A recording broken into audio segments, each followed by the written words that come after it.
തിരുവനന്തപുരം ഒരു star fight നടക്കുന്ന മണ്ഡലമാണ്. ദേശീയ തലത്തിൽ തന്നെ ശ്രദ്ധയാകർഷിക്കുന്ന മണ്ഡലമാണ്. കഴിഞ്ഞ 1.5 മാസം കാടിളക്കിയുള്ള പ്രചരണം കണ്ടു. അതിനുശേഷം ഇന്നലെ വലിയ രീതിയിലുള്ള കലാശക്കൊട്ടും കണ്ടു. ഇന്നിപ്പോൾ NDA സ്ഥാനാർത്ഥി രാജീവ് ചന്ദ്രശേഖർ ഈ നിശബ്ദ പ്രചരണത്തിന്റെ മണിക്കൂറിൽ നമ്മോടൊപ്പം ചേരുകയാണ്.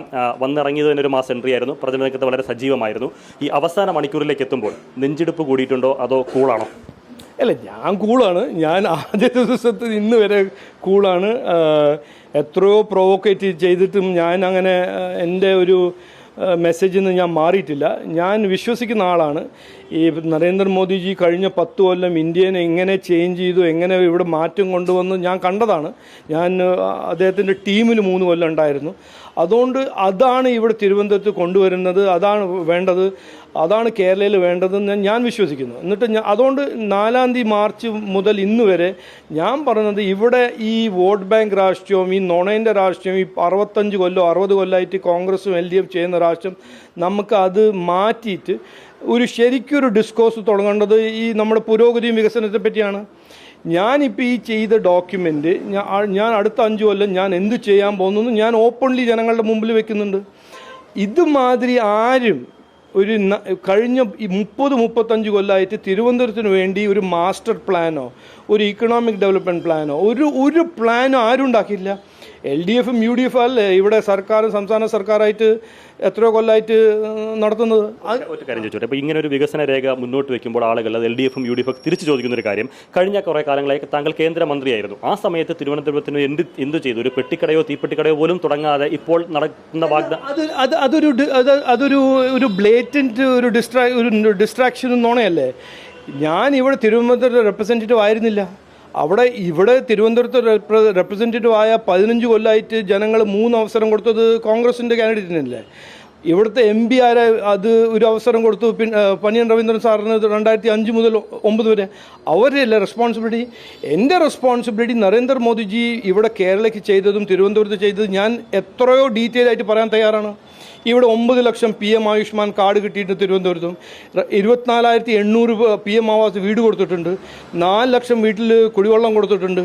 എത്രയോ ടെക്നോളജീൻ്റെ ഇൻവെസ്റ്റ്മെൻറ്റ് ചെയ്തിട്ടുണ്ട്. സീഡാക്കിലും പിന്നെ STPIയിലും.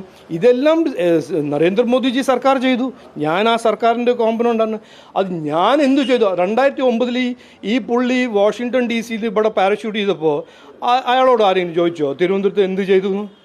വാഷിങ്ടൺ DC അയാൾ ചെയ്തത്. അപ്പോൾ അതെല്ലാം ഒരു ഡെലിബറേറ്റ് ജനങ്ങളെ വിഡ്ഢിയാക്കാനും ജനങ്ങൾ മണ്ടന്മാരാണെന്ന് വിചാരിച്ച് ഒരു മടിയന്മാരുടെ രാഷ്ട്രീയമാണ് അവർ. ഇതുവരെ ഞാൻ പറഞ്ഞത് ഒരു ഫാക്ച്വൽ ഇതാണ്, ഞാൻ പ്രോപ്പഗാൻഡയിലൊന്നും പോകുന്നില്ല. അവർ 15 കൊല്ലം ജനങ്ങൾ 3 അവസരം കൊടുത്തിട്ടുണ്ട് ഒരു പുള്ളിക്ക്. മറ്റേ കാൻഡിഡേറ്റ് പന്യൻ സാറിന് ഒരു അവസരം കൊടുത്തിട്ടുണ്ട്. ഈ അവസരം കിട്ടുമ്പോൾ അവരെന്താ ചെയ്തിരിക്കുന്നത് അവർ പറയട്ടെ. എനിക്ക് അവസരം കിട്ടിയപ്പോൾ ഞാൻ എത്രയോ ചെയ്തിട്ടുണ്ട്. അതെൻ്റെ പബ്ലിക് റെക്കോർഡ് ഓപ്പണാണ്. ഞാൻ പറഞ്ഞത് വേറെ ഒന്നും വേണം. ഇതെല്ലാം ചെയ്ത് കഴിഞ്ഞ് 15 കൊല്ലം കഴിഞ്ഞ് ഇലക്ഷൻ ടൈമിൽ പുരോഗതിയും വികസനത്തെ പറ്റി ഞങ്ങൾ ഐഡിയ വയ്ക്കുമ്പോൾ ഞങ്ങളുടെ വിഷൻ വയ്ക്കുമ്പോൾ അവർ ചെയ്യുന്നത് ഇതാണ് അവരുടെ ഇന്നും എത്രയോ നുണ എക്സ്പോസ് ചെയ്ത് കഴിഞ്ഞിട്ടും ഇവരാണ് പറഞ്ഞത് ഞാൻ കാശ് കൊടുത്തിട്ട് വോട്ട് വാങ്ങാൻ എന്നിട്ട് അപ്പോളജൈസ് ചെയ്യുന്നു, ഇലക്ഷൻ കമ്മീഷൻ നോട്ടീസ് അയക്കുന്നു, ഞാൻ കേസ് ഫയൽ ചെയ്യുന്നു. എന്നിട്ടും 24-ാം തീയതി വൈകുന്നേരം ഇതാണ് ഇവർ ചെയ്യുന്നത്. വർഗീയവാദീൻ്റെ വീഡിയോ ഇറക്കുക, ലീഫ്ലെറ്റ് ഇറക്കുക, ജനങ്ങളെ പേടിപ്പിച്ച് ഭീഷണിപ്പിച്ച് അവരെ ഇന്നും 15 കൊല്ലം അവരുടെ ദാരിദ്ര്യം അവരുടെ ഒരു സിറ്റുവേഷനൊന്നും മാറ്റാണ്ട് ഇന്നും അവരുടെ അടുത്ത് പോയിട്ട് പറയാ നിങ്ങളുടെ മണിപ്പൂർ ബീഫ് കോൺസ്റ്റിറ്റ്യൂഷൻ മാറ്റും എല്ലാം നുണ. നിങ്ങളുടെ ജീവിതത്തിലെ വ്യത്യാസം കൊണ്ടുവരാൻ ഞങ്ങൾ ഇത് ചെയ്യും അത് പറയില്ല. ഈ പറയുന്ന മണിപ്പൂർ വിഷയമായിക്കോട്ടെ, ബീഫിൻ്റെ ഇഷ്യൂ ആയിക്കോട്ടെ, CA ആയിക്കോട്ടെ, തിരുവനന്തപുരം ലോക്സഭാ മണ്ഡലത്തിൽ നിർണായക ശക്തിയാണ് മൈനോറിറ്റി വോട്ട്, മുസ്ലിം വോട്ട്, ക്രിസ്ത്യൻ വോട്ട്, അതിൽ ലത്തീൻ സഭ, CSI, നാടാർ. അപ്പോൾ കഴിഞ്ഞ 2 തിരഞ്ഞെടുപ്പിലും BJP 2ാം സ്ഥാനത്ത് വരുമ്പോഴും ശശി തരൂരിന് UDFന് ഒരു സ്ട്രെങ്ത് പകർന്നത് ഈ മേഖലകളിലുള്ള ഒരു വോട്ട് ബാങ്കാണ്. അപ്പോൾ ഈ പ്രചരണം അവരെ സ്വാധീനിക്കാൻ സാധിക്കും, അല്ലെങ്കിൽ താങ്കൾക്ക് അവിടെ അതല്ല ചെയ്യുന്നത്.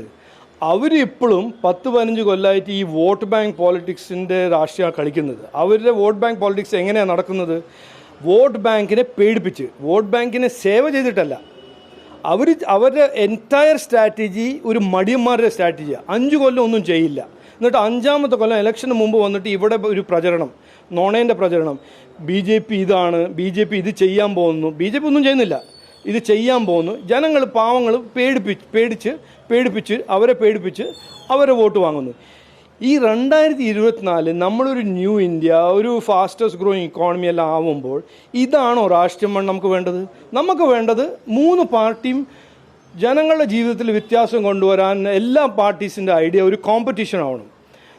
നിങ്ങളുടെ ഇക്കണോമിക് പോളിസി ഇതാണ്, ഞങ്ങൾ തൊഴിൽ ക്രിയേറ്റ് ചെയ്യാൻ ഇത് ചെയ്യുന്നു, ഞങ്ങൾ സ്കില്ലിങ് ചെയ്യാൻ ഇത് ചെയ്യുന്നു, അതല്ല പറയേണ്ടത്. അതൊരു വാക്കും പറയാണ്ട് ഈ ആണെങ്കിലും മറ്റ് പന്ന്യൻ രവീന്ദ്രൻ സാറാണെങ്കിലും അവർ ചെയ്യുന്നത് മുഴുവൻ ഇങ്ങനെ ജനങ്ങളെ പേടിപ്പിക്കുക. അതുകൊണ്ട് ഞാൻ പറയാൻ ആഗ്രഹിക്കുന്നത് ഇത് 2024 ഒരു പ്രധാനപ്പെട്ട തെരഞ്ഞെടുപ്പാണ് ഇൻ മെനി വേസ്. വേറെ ഒരു ഫാക്ടറിൽ ഒരു പ്രധാനപ്പെട്ട തെരഞ്ഞെടുപ്പാണ്. ഈ പഴയ മടിയന്മാരെ ജനങ്ങളെ വിഡ്ഢിയാണെന്ന് വിശ്വസിച്ച് നടക്കുന്ന ഒരു വോട്ട് ബാങ്ക് പോളിറ്റിക്സും വേഴ്സസ് പുരോഗതിയും വികസനം ഒരു അവകാശം, ജനങ്ങളുടെ ഒരു അവകാശമാണ്, അതിൻ്റെ രാഷ്ട്രീയത്തിൻ്റെ ഒരു കോമ്പറ്റീഷനാണ്. അതാണ് ഞാൻ പറഞ്ഞത്. ഇവരുടെ നോണയൊന്നും ഞാൻ അങ്ങനെ വിടില്ല, എക്സ്പോസ് ചെയ്യും. ജനങ്ങൾ തീരുമാനിക്കും എന്താണ് വേണ്ടത്. അത് ലാറ്റിൻ കമ്മ്യൂണിറ്റിയാണോ, കോസ്റ്റൽ തീരദേശ മേഖലയാണോ, കർഷകരാണോ, ഹിന്ദുവാണോ, ക്രിസ്ത്യനാണോ, മുസ്ലിമാണോ, അവർക്ക് എല്ലാവർക്കും അവരുടെ ഫാമിലീസ് എല്ലാവർക്കും വേണ്ടത് പുരോഗതി, വികസനം, ലോ ആൻഡ് ഓർഡർ, സേഫ്റ്റി, തൊഴിൽ, സ്കില്ലിംഗ്, അത് എല്ലാവർക്കും വേണം.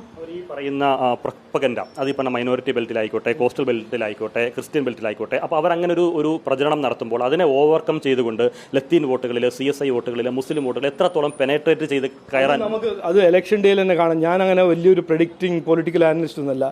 എൻ്റെ ഒരു കോമൺ സെൻസ്, എൻ്റെ 18 കൊല്ലമായിട്ട് രാഷ്ട്രീയം, എൻ്റെ അതിന് മുമ്പ് ഓൺട്രപ്രണർഷിപ്പ് കരിയറിൽ ഞാൻ ഒരു ഫാക്ടർ എപ്പോഴും ഞാൻ വിശ്വസിക്കുന്നത്, എൻ്റെ ഒരു ബാക്ക്ഗ്രൗണ്ടാണ്, ഒരു വ്യോമസേന വാറിയറിൻ്റെ മോനായിരുന്നു.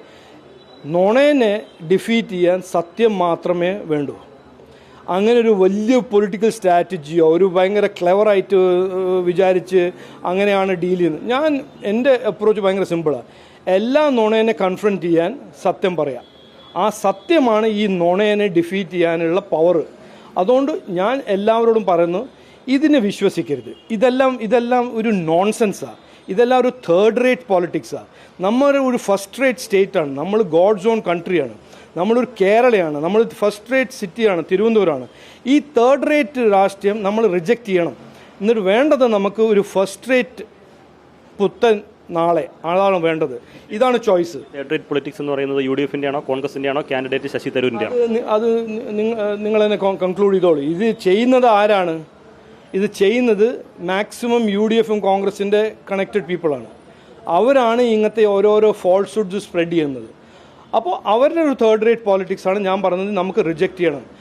നമ്മൾ ഇന്നലെ കണ്ടല്ലോ, സാം പിട്രോഡ പറയുന്നു, എൻ്റെ ഒരു അച്ഛനോ നിങ്ങളുടെ അച്ഛൻ ഒരു 10 സെൻറ്റ് ഭൂമി വെച്ച് അദ്ദേഹം ഇൻഹെറിറ്റൻസ് ആയിട്ട് നിങ്ങൾക്ക് കൊടുക്കുന്നു.